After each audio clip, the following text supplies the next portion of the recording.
الحمد لله رب العالمين والصلاة والسلام على سيد الأنبياء والمرسلين أما بعد فأعوذ بالله من الشيطان الرجيم بسم الله الرحمن الرحيم۔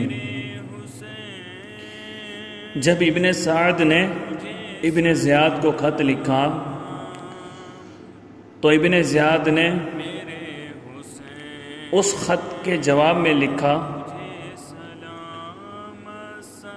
کہ حسین اور ان کے رفقا اور نہر فرات کے درمیان حائل ہو جاؤ اور ان پر پانی بند کر دو کہ وہ ایک قطرہ تک اس سے نہ پی سکیں، جس طرح تقی، ذکی اور مظلوم امیر المؤمنین حضرت عثمان غنی رضی اللہ تعالی عنہ کے ساتھ کیا گیا۔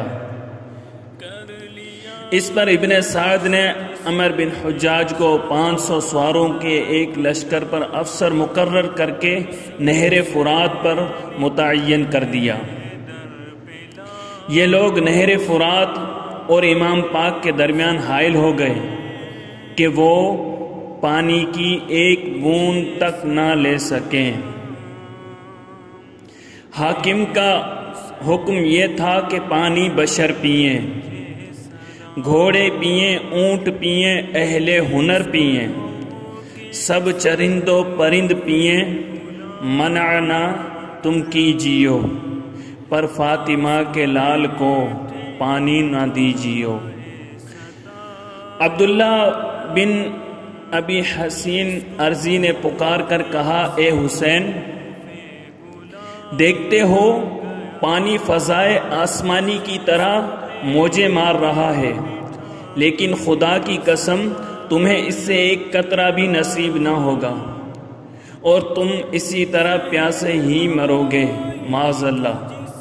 یہ سن کر آپ نے فرمایا، اے اللہ، اس کو پیاس کی حالت میں مار اور اس کو ہرگز کبھی نہ بخشنا۔ بعد ازیں یہ گستاخ بے ادب بیمار ہوا۔ حمید بن مسلم کہتے ہیں کہ ہم اس کی عیادت کو گئے تو خدائے وحدہ لا شریک لہ کی قسم اس کی یہ حالت تھی کہ پانی پیتا اور کے کر دیتا اور پھر پانی پی کر گر کر کے کیک کر دیتا، اسی طرح ہر وقت پانی پانی کرتا مگر سیراب نہ ہوتا، یہاں تک کہ اسی حالت میں مر گیا۔ امام پاک نے اپنے بھائی حضرت عباس بن علی کے ساتھ 30 سوار اور 20 پیدل پانی لینے کے لیے بھیجے۔ عمر بن حجاج اپنے ساتھیوں کے ساتھ مزاحم ہوا، مگر حضرت عباس نے بھی اپنے ساتھیوں کے ساتھ مقابلہ کیا۔ دونوں کے درمیان لڑائی ہوئی، لیکن حضرت عباس پانی لانے میں کامیاب ہو گئے۔ امام عالی مقام نے عمر بن قرظہ بن کعب انصاری کے ذریعے ابن سعد کو پیغام بھیجا کہ میں آج رات کو اپنے اور تمہارے لشکر کے درمیان تم سے ملنا چاہتا ہوں۔ ابن سعد نے یہ بات مان لی اور وہ رات کے وقت 20 سوار اپنے ساتھ لے کر آیا۔ آپ بھی 20 سواروں کے ساتھ تشریف لائے۔ آپ نے اپنے رفقا کو ایک طرف کر دیا، ابن سعد بھی اپنے ساتھیوں کو علیحدہ کر کے امام پاک کے ساتھ ہو گئے۔ دونوں کے درمیان کافی دیر تک تنہائی میں گفتگو ہوئی جس کو کسی نے نہیں سنا۔ پھر دونوں اپنے لشکر میں واپس ہو گئے۔ اس گفتگو کے متعلق 2 روایتیں ہیں۔ ایک یہ کہ آپ نے ابن سعد سے کہا، ہم دونوں اپنے لشکروں کو یہیں چھوڑ کر یزید کے پاس چلیں۔ ابن سعد نے کہا، مجھے خوف ہے کہ ایسا کرنے سے میرا مکان گرا دیا جائے گا اور میری ساری جائیداد اور زمین ضبط کر لی جائے گی۔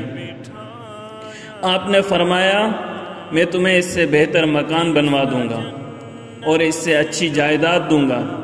ابن سعد کسی قیمت پر بھی اس کے لیے تیار نہ ہوا۔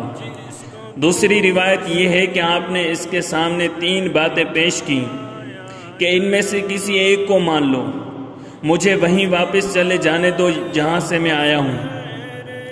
2، مجھے سیدھا یزید کے پاس لے چلو، میں اس کے ہاتھ پر ہاتھ رکھ دوں گا، پھر میرے اور اس کے درمیان جو فیصلہ ہو۔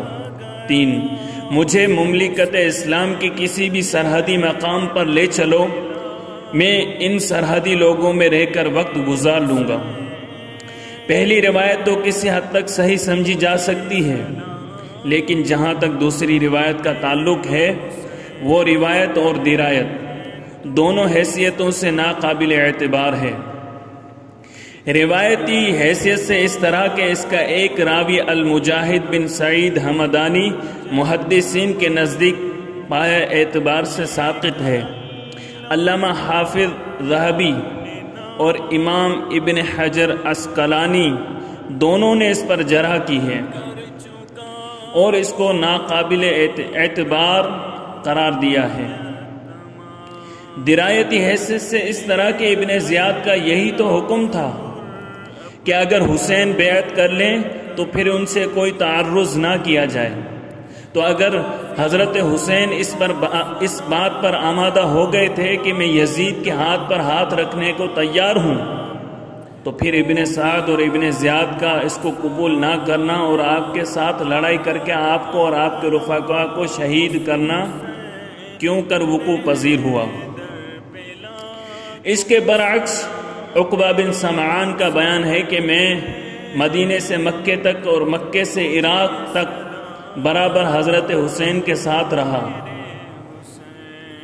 اور شہادت کے دن تک کسی بھی وقت میں ان سے جدا نہ ہوا، اور میں نے ان کی تمام تقریریں اور گفتگو سنی ہے، مگر خدا کی قسم انہوں نے کسی بھی مقام پر یہ ہرگز نہیں کہا کہ میں اپنا ہاتھ یزید کے ہاتھ میں دے دوں گا، بلکہ انہوں نے ہمیشہ یہی کہا کہ مجھے چھوڑ دو، میں اللہ کی بہت وسیع زمین میں کہیں چلا جاؤں، یہاں تک کہ ہم دیکھ لیں لوگ کیا فیصلہ کرتے ہیں۔ ابن سعد اگرچہ دنیاوی جاہ و حشم کی حرص میں حضرت امام سے جنگ کرنے آ گیا تھا، مگر قلبی طور پر وہ نہیں چاہتا تھا کہ اس جرم عظیم کا مرتکب ہو، اس لیے اس کی کوشش یہی تھی کہ کوئی صورت ایسی نکل آئے کہ نہ جنگ ہو نہ کچھ۔ چنانچہ اس کے اور امام کے درمیان 3-4 ملاقاتیں اور بھی ہوئیں۔ یہ بھی ہو سکتا ہے کہ اس نے جنگ کی آگ بجھانے کے لیے اپنی طرف سے یہ بات بڑھا دی ہو، کیونکہ فریقین کے درمیان جب سخت اختلاف اور تلوار چلنے کا اندیشہ ہو تو ان میں صلح کروانے کے سلسلے میں جھوٹ بولنا جائز ہے۔ حضور کا فرمان ہے کہ جھوٹ بولنا حلال نہیں سوائے 3 موقعوں کے: مرد اپنی عورت کو راضی کرنے کے لیے کوئی بات کرے، 2 جنگ میں، 3 لوگوں کے درمیان صلح کرانے میں۔ چنانچہ ابن سعد نے ابن زیاد کو لکھا کہ خدا نے شعلہ آگ کو بجھا دیا ہے اور اتفاق کی صورت پیدا کر دی ہے اور امت کے معاملے کو سلجھا دیا ہے، یوں کہ حسین نے مجھ سے یہ 3 باتیں کہی ہیں: جہاں سے آئے ہیں وہیں چلے جائیں، 2 کسی سرحدی مقام پر جہاں ہم چاہیں ہمیں بھیج دیں، 3 وہ یزید کے پاس جا کر اس کے ہاتھ پر اپنا ہاتھ دے دیں گے، پھر دونوں کے درمیان جو فیصلہ ہو۔ اس میں تمہاری جو خوشنودی ہے، اس میں تمہاری بھی خوشنودی ہے اور امت کی بہتری بھی ہے۔ ابن سعد کا یہ خط ابن زیاد کے پاس پہنچا تو اس کا ارادہ بھی ہوا کہ ان تینوں باتوں میں سے کوئی ایک بات مان لی جائے۔ اس وقت ابن زیاد کے پاس شمر بن ذل جوشن بھی بیٹھا تھا۔ وہ بدبخت کھڑا ہو گیا اور کہنے لگا کہ تم حسین کی ان شرطوں کو قبول کرتے ہو، حالانکہ اس وقت وہ تمہاری گرفت میں ہے۔ واللہ اگر وہ تمہاری اطاعت کیے بغیر یہاں سے چلا گیا تو یہ اس کے غالب و قوی اور تمہارے مغلوب و کمزور ہونے کا باعث ہوگا۔ ایسا موقع اس کو ہرگز نہ دو، اس میں سراسر تمہاری ذلت ہے، بلکہ ہونا یہ چاہیے کہ حسین اور اس کے سب رفقا تمہارے حکم پر گردن اطاعت خم کریں، پھر اگر تم ان کو سزا دو تو تمہیں اس کا حق ہے، اور اگر معاف کر دو تو اس کا بھی اختیار ہے۔ خدا کی قسم مجھے تو یہ معلوم ہوا ہے کہ حسین اور ابن سعد اپنے لشکروں کے مابین رات بھر بیٹھے باتیں کرتے رہتے ہیں۔ ابن زیاد نے کہا تم نے بہت اچھی رائے دی ہے، تم میرا خط لے کر ابھی ابن سعد کے پاس جاؤ۔ چنانچہ ابن زیاد نے ابن سعد کو لکھا، میں نے تمہیں اس لیے نہیں بھیجا کہ تم حسین کو مہلت دیتے رہو اور اس کے سفارشی بن کر اس کی بقا اور سلامتی چاہو۔ دیکھو اگر حسین اور اس کے رفقا میرے حکم پر گردنیں جھکا دیں تو ان سب کو اطاعت گزاروں کی طرح میرے پاس بھیج دو، اگر وہ ایسا نہ کریں تو فوراً ان پر حملہ کرو اور ان کو قتل کر کے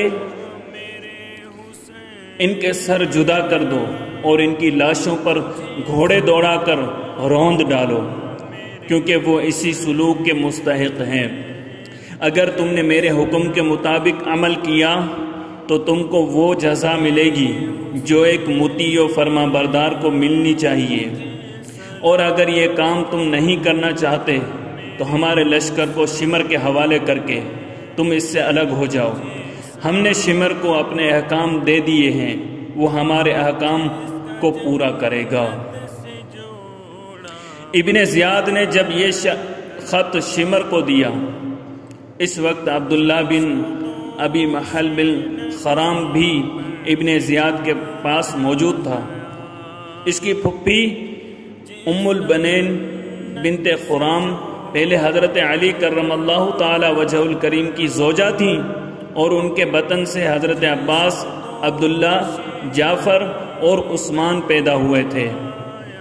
اس نے درخواست کی کہ خدا امیر کا بھلا کرے، ہمارے بھانجے حسین کے ساتھ اگر مناسب سمجھا جائے تو ان کو امان کا حکم لکھ دیا جائے۔ ابن زیاد نے لکھ دیا۔ عبداللہ نے یہ امان نامہ اپنے غلام کزمان کے ہاتھ اپنے بھانجوں کو بھیج دیا۔ غلام نے جا کر ان کو بلایا اور کہا کہ تمہارے ماموں نے تمہارے لیے امان نامہ بھیجا ہے۔ ان غیور اور بہادر جوانوں نے کہا کہ ہمارے ماموں کو سلام کہنا، اور یہ کہ ہمیں تم لوگوں کی امان کی ضرورت نہیں، خدا تعالیٰ کی امان درکار ہے جو ابن زیاد کی امان سے بہتر ہے۔ شمر نے ابن زیاد کا خط لا کر ابن سعد کو دیا۔ وہ پڑھ کر بہت برہم ہوا اور شمر سے کہنے لگا، خدا تجھے غارت کرے، تو میرے پاس یہ کیا لایا ہے؟ خدا کی قسم میرا یہ گمان ہے کہ تو نے ہی ابن زیاد کو میری لکھی ہوئی باتوں کو قبول کرنے سے روکا ہے۔ افسوس تو نے اس معاملے کو بگاڑ دیا جس کی اصلاح کی مجھے امید تھی۔ خدا کی قسم حسین ہرگز ابن زیاد کے سامنے کبھی نہ جھکیں گے، ان کے پہلو میں ایک خوددار دل ہے۔ شمر نے یہ سب سن کر کہا، اچھا بتاؤ اب تمہارا ارادہ کیا ہے؟ امیر کے حکم کی تعمیل کر کے ان کے دشمنوں کو قتل کرو گے یا نہیں؟ اگر نہیں تو لشکر کو میرے حوالے کر دو۔ ابن سعد کو ایک بار پھر موقع ملا تھا کہ وہ لشکر شمر کے حوالے کر کے اس ظلم کے ارتکاب سے بچ جاتا، مگر اس کو تو رے کی حکومت چاہیے تھی۔ وہ بدبخت چمن زہرا کے پھولوں کو خاک و خون میں تڑپانے کے لیے تیار ہو گیا اور کہنے لگا، میں امیر کے حکم کی تعمیل کروں گا۔ آنکھیں اگر ہیں بند تو پھر دن بھی ہے رات، اس میں قصور کیا ہے بھلا آفتاب کا۔ شمر امام کے لشکر کے سامنے آیا اور کہا ہماری بہن کے بیٹے کہاں ہیں؟ یہ سن کر حضرت عباس بن علی اور ان کے بھائی اس کے پاس آئے اور کہا کیا بات ہے؟ کہنے لگا ہماری بہن کے فرزندوں تمہارے لیے امان ہیں۔ غیرت مند جوانوں نے پہلے سے ہی زیادہ سخت جواب دیا کہ تجھ پر اور تیری امان پر اللہ کی لعنت ہو، تو ہمیں امان دیتا ہے اور فرزند رسول کے لیے امان نہیں۔ حضرت محمد بن عمر بن حسن رضی اللہ تعالی عنہم فرماتے ہیں کہ ہم حضرت امام حسین کے ساتھ تھے کربلا کی 2 نہروں پر۔ پس امام نے شمر کو دیکھا تو فرمایا اللہ اور اس کا رسول سچے ہیں۔ رسول اللہ صلی اللہ علیہ وسلم نے فرمایا تھا کہ میں ایک ابلغ کتے کو دیکھتا ہوں کہ وہ میرے اہل بیت کے خون میں منہ ڈالتا ہے، اور شمر مبروس یعنی سفید داغوں والا تھا۔ جمعرات 9 محرم 61 سن ہجری امام علی مقام تلوار باندھے ہوئے اپنے خیمے کے پاس سر کو گھٹنوں پر رکھ کر بیٹھے اونگ رہے تھے۔ ادھر ابن سعد نے اپنے لشکر میں ندا کی اے اللہ کے سپاہیوں، دشمن پر حملہ کرنے کے لیے تیار ہو جاؤ اور گھوڑوں پر سوار ہو جاؤ۔ اس ندا سے لشکر یزید میں شور ہوا۔ اس شور کو سن کر حضرت امام حسین کی بہن سیدہ زینب سلام اللہ علیہا نے آپ کے قریب آ کر آپ کو جگایا۔ آپ نے اپنے گھٹنوں سے سر اٹھا کر فرمایا میں نے ابھی خواب میں رسول اللہ صلی اللہ علیہ وسلم کو دیکھا ہے۔ آپ نے مجھ سے فرمایا کہ تم ہمارے پاس آنے والے ہو۔ بہن نے یہ سن کر روتے ہوئے کہا یا ویلتا، ہائے مصیبت۔ امام نے فرمایا نہیں بہن، تمہارے لیے مصیبت نہیں، اللہ تم پر رحم کرے، صبر کرو اور خاموش رہو۔ حضرت عباس نے کہا بھائی وہ لوگ تمہاری طرف آ رہے ہیں۔ امام بھی ان کی طرف جانے کے لیے کھڑے ہوئے تو حضرت عباس نے کہا نہیں، آپ نہ جائیں، میں جاتا ہوں۔ فرمایا جاؤ، میں تم پر فدا ہو جاؤں، اور ان لوگوں سے پوچھو تم کیا چاہتے ہو، تمہارے اس طرح ادھر آنے کا مقصد کیا ہے۔ حضرت عباس 20 سواروں کو ساتھ لے کر، جن میں زہیر بن قین اور حبیب ابن مظاہر بھی تھے، اور ان لوگوں کے سامنے اور ان لوگوں کے پاس آئے اور آنے کا مقصد پوچھا۔ انہوں نے ابن زیاد کے حکم سے آگاہ کیا کہ یا تو ان کے حکم پر گردن اطاعت خم کر دو، ورنہ لڑنے اور قتل ہونے کے لیے تیار ہو جاؤ۔ حضرت عباس نے کہا ذرا ٹھہرو، جلدی نہ کرو، میں ابن رسول اللہ کو تمہارے مقصد سے آگاہ کر دوں۔ انہوں نے امام کو آگاہ کیا۔ آپ نے فرمایا ان لوگوں سے کہو ہمیں 1 رات کی مہلت دیں تاکہ اس آخری رات میں ہم اچھی طرح نماز پڑھ لیں، دعائیں مانگ لیں اور توبہ و استغفار کر لیں۔ اللہ تعالیٰ خوب جانتا ہے کہ مجھ کو نماز، تلاوت، دعا و استغفار سے کتنا قلبی تعلق ہے۔ نیز اپنے اہل بیت کو کچھ وصیت کر لیں۔ حضرت عباس نے جا کر ابن سعد کے دستے سے کہا کہ 1 رات کی ہمیں مہلت دو، رات کو ہم کچھ عبادت کر لیں اور اس معاملے میں مزید غور کر لیں، پھر جو کچھ فیصلہ ہوگا صبح تم لوگوں کو بتا دیں گے۔ انہوں نے یہ بات مان لی۔ اس کے بعد امام پاک نے اپنے ہمراہیوں کو جمع کیا۔ آپ کے فرزند حضرت سیدنا علی اوسط زین العابدین فرماتے ہیں کہ میں آپ کے قریب جا بیٹھا کہ سنو ابا جان کیا فرماتے ہیں، حالانکہ میں بیمار تھا۔ آپ نے انصار کے سامنے یہ خطبہ دیا: اللہ کی تعریف کرتا ہوں خوشی و مسرت اور تنگی و تکلیف میں، اللہ تبارک و تعالیٰ کی بہترین حمد و ثنا کرتا ہوں۔ اے اللہ، میں تیری حمد کرتا ہوں، تیرا شکر بجا لاتا ہوں کہ تو نے ہمیں نبوت کے ساتھ مکرم کیا اور سننے والے کان اور دیکھنے والی آنکھیں اور دل دیا، اور ہمیں قرآن سکھایا اور دین کی سمجھ عطا فرمائی، اور ہمیں اپنے لشکر شکر گزار بندوں میں سے کیا۔ اما بعد، میں کسی کے ساتھیوں کو اپنے ساتھیوں سے زیادہ وفادار اور بہتر نہیں سمجھتا، اور نہ کسی اہل بیت کو اپنے اہل بیت سے زیادہ نیکوکار اور صلہ رحمی کرنے والا دیکھتا ہوں۔ اللہ تعالیٰ تم سب کو میری طرف سے جزائے خیر عطا فرمائے۔ سن لو، میں یقین رکھتا ہوں کہ ہمارا دن ان دشمنوں سے مقابلے کا دن ہے، کل کا دن ہے، اور میں تم سب کو بخوشی اجازت دیتا ہوں کہ رات کی اس تاریکی میں چلے جاؤ۔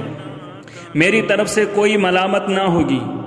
ایک ایک اونٹ لے لو، اور تمہارا ایک ایک آدمی میرے اہل بیت میں سے ایک ایک آدمی کا ہاتھ پکڑ کے اپنے ساتھ لے لے۔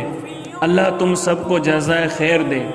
پھر تم اپنے اپنے شہروں اور دیہاتوں میں متفرق ہو جانا، یہاں تک کہ اللہ تعالیٰ یہ مصیبت آسان کر دے۔ بلا شبہ یہ لوگ میرے ہی قتل کے طالب ہیں، اور مجھے قتل کر لیں گے تو پھر کسی اور کی ان کو طلب نہ ہوگی۔ اس خطبے کو سن کر آپ کے بھائیوں، بیٹوں، بھتیجوں اور بھانجوں نے بیک زبان کہا، کیا ہم صرف اس لیے چلے جائیں کہ آپ کے بعد زندہ رہیں؟ خدا ہمیں وہ دن نہ دکھائے۔ آپ نے فرزندان عقیل سے فرمایا کہ مسلم کی شہادت تمہارے لیے کافی ہے، لہذا تمہیں اجازت دیتا ہوں، تم چلے جاؤ۔ لیکن باحمیت اور غیرت مند بھائیوں نے کہا، ہم لوگوں کو کیا جواب دیں گے کہ ہم نے اپنے سردار، اپنے آقا، اپنے بہترین ابن عم کو دشمنوں کے نرغے میں چھوڑ دیا؟ نہ ہم نے ان کے ساتھ مل کر کوئی تیر چلایا، نہ نیزہ مارا، نہ تلوار کا کوئی وار کیا، اور پھر ہمیں نہیں معلوم ان کا حشر کیا ہوا۔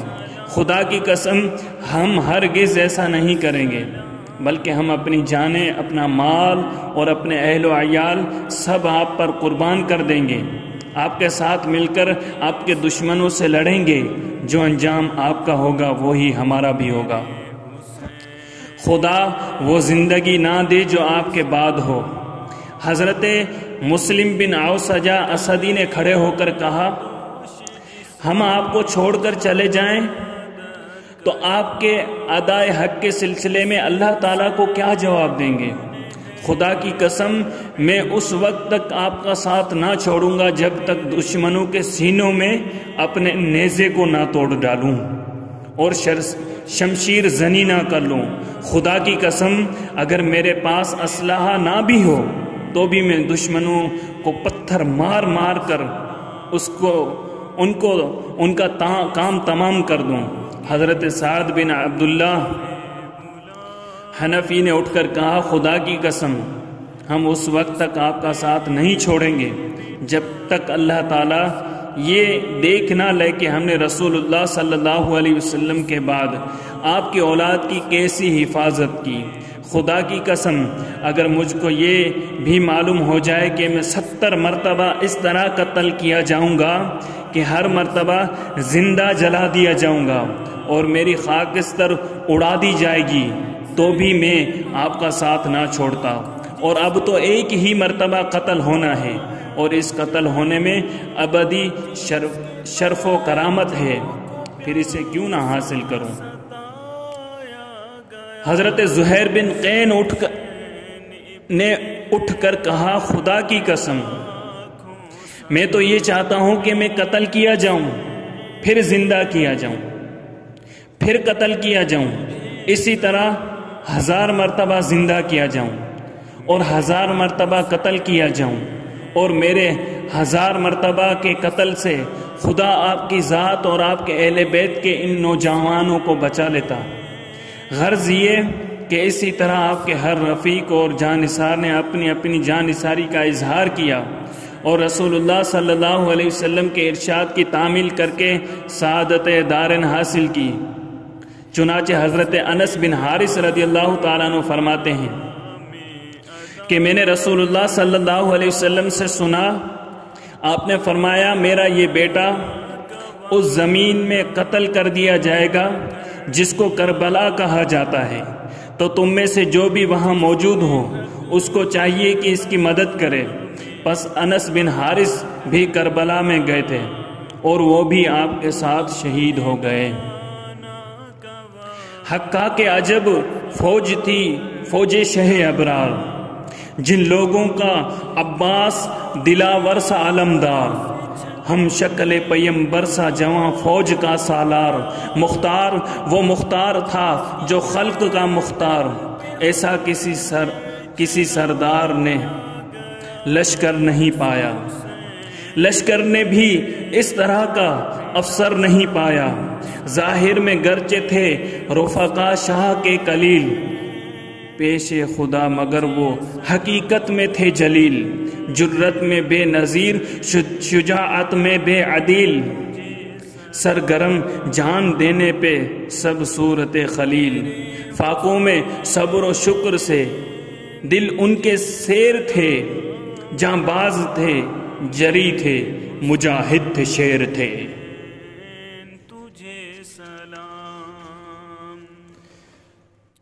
آخر ان لوگوں نے شبیر پہ کی جانیں فدا، شاہ کی الفت میں تنوں سے ہوئے سر ان کے جدا، خون سے اپنی جواں مردی کے نقشوں کو لکھا، اپنے مذہب کی حمایت میں یہ ایثار کیا، ان میں ہر ایک نے شجاعت و جواں مردی وہ کی، آج تک اس کی مثال ایک بھی نہ دیکھی نہ سنی۔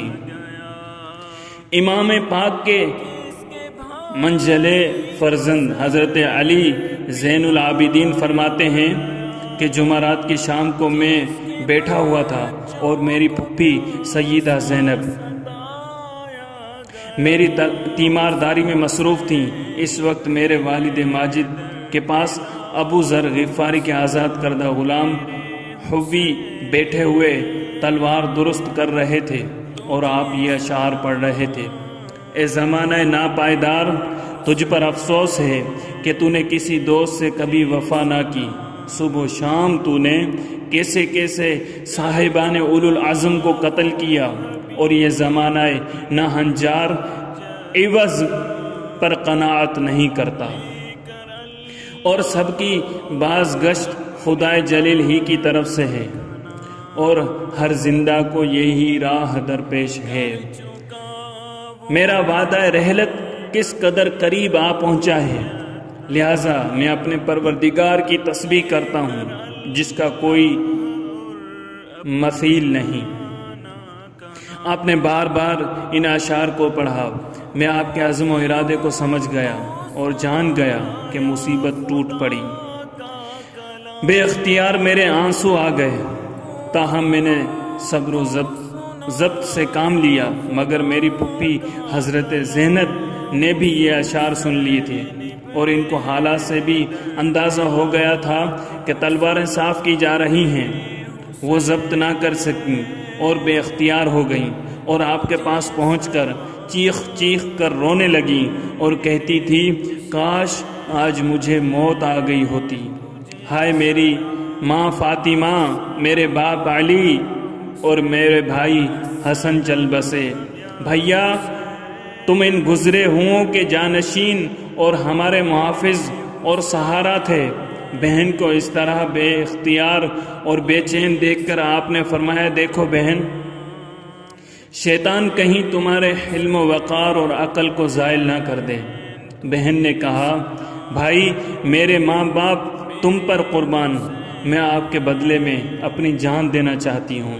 بہن کے اس دردناک اور محبت بھرے انداز نے آپ کو بھی بے چین کر دیا، آپ کا دل بھر آیا اور آنسو جاری ہو گئے۔ فرمایا یہ سن کر حضرت زینب کا تو برا حال ہوا، دھاڑے مار مار کر روئیں اور کہتی تھیں کیا زبردستی آپ کو ہم سے چھین لیا جائے گا، اس سے تو میرا کلیجہ پاش پاش ہوا جاتا ہے۔ یہ کہا اور چیخ مار کر بے ہوش ہو گئیں۔ آپ نے ان کا منہ پر پانی کے چھینٹے دیے۔ جب ہوش آیا تو فرمایا میری بہن اللہ سے ڈرو اور اس سے صبر و سکون طلب کرو، اور جان لو کہ تمام اہل زمین مر جائیں گے اور اہل آسمان بھی باقی نہیں رہیں گے، ہر شے فانی ہے سوائے ذات الہی جل شانہ کے۔ میرے باپ، میری ماں، میرے بھائی مجھ سے بہتر تھے، میرے اور ان کے لیے، ہر مسلمان کے لیے رسول اللہ صلی اللہ علیہ وسلم کی ذات نمونہ ہے۔ تم اسی نمونے سے صبر حاصل کرو۔ اسی طرح کی چند اور باتوں سے ان کو تسلی دی۔ پھر فرمایا پیاری بہن میں تمہیں قسم دیتا ہوں، میری اس قسم کو پورا کرنا۔ سنو، میری وفات پر گریبان نہ پھاڑنا، منہ نہ نوچنا، آہوزاری اور بیان نہ کرنا۔ بہن کو صبر و شکر اور ضبط و تحمل کی تلقین فرما کر خیمے سے باہر تشریف لائے اور اپنے انصار کو حفاظت کے ضروری انتظامات کی ہدایت فرمائی۔ خیمے ایک دوسرے کے قریب کر دیے گئے اور ان کی تنابیں ایک دوسرے میں داخل کر دی گئیں۔ خیموں کی پشت پر ایک خندق کھود دی گئی اور اس میں لکڑیاں اور شاخیں جمع کر کے بھر دی تاکہ بوقت جنگ ان کو آگ لگا دی جائے اور دشمن پیچھے سے حملہ نہ کر سکیں۔ پھر سب نے آپ کے ساتھ ساری رات نماز، دعا، استغفار اور زاری و تضرع میں گزاری۔ حکم فرمایا کہ خیموں کا تحفظ تو کرو، گرد خیموں کے اب گہری سی خندق کھود دو۔ آمد و رفت کا بس ایک ہی رستہ رکھو اور خندق میں بھی تم آگ کو روشن کر دو۔ حسب حکم آپ کے سب لوگوں نے خندق کھود دی، اس میں پھر آگ بھی ان لوگوں نے روشن کر دی۔ شاہ نے فجر کی اس روز پڑھائی جو نماز، آخری تھی یہ نماز ان کی بسد عجز و نیاز۔ لطف سجدوں کے اٹھائے تھے جبینوں نے بے ناز، اور زبانوں نے لیے ذائقہ سوز و گداز۔ اس کے بعد آپ نے خیموں کی طرف قصد کیا۔ 10ویں تاریخ کے خورشید کا چہرہ چمکا۔